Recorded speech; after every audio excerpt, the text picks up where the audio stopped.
From this to this. Ni Erica. Ayan na nga mga Mariko.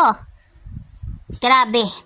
For the very first time mga Mariko, nakapag-DIY ako ng pinto namin. Di ko rin nakalain, kaya bumili ako ng 2 rolyo na PVC sticker mga Mariko. Ayan, di ba ang ganda niya? So ayun na mga Mariko. Pakita ko sa inyo yung aking nabiling 2 rolyo na PVC sticker mga Mariko para sinimulan ko na ang aking pag-DIY dito sa aming pinto. Kasi yung pinto namin talaga grabe mga Mariko, sa totoo lang. Magre-reklamo na kasi walang kabuhay-buhay, walang kabitaw-bitaw, walang kasyala-syala. Kaya ayan na nga mga Mariko, inumpisan ko na ang aking pag-DIY. Hindi ko rin alam kung bakit, kung ano yung aking naisipan at nag-DIY ako ng pinto namin.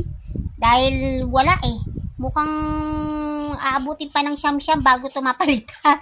So ayun na nga, dahil wala pa tayong budget pampalit ng magandang pinto, mag-DIY muna tayo. Pwede to sa mga mommies na gustong maganda yung pinto. O di ba, ang syala na ng pinto namin, nakalain mo yun? Sa halagang swak sa budget nating mga nanay, makakapag-DIY ka ng kagandang pinto mga Mariko. Kaya kung sa inyo mga Mariko, check nyo lang sa aking yellow basket para makapili kayo ng design na gusto nyo. O di ba ang syala?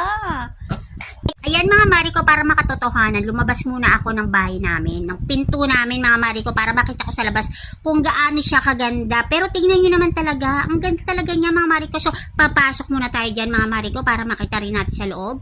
O diba, kung ako sa inyo mga Mariko, mag-DIY na rin kayo ng inyong mga pinto. Napakamura lang at sigurado akong magugustuhan nyo rin. Marami din dyan pagpipilian ng mga kulay at design mga Mariko. Kaya kung ako sa inyo, simulan nyo na mag-DIY. Ayun lang, thank you.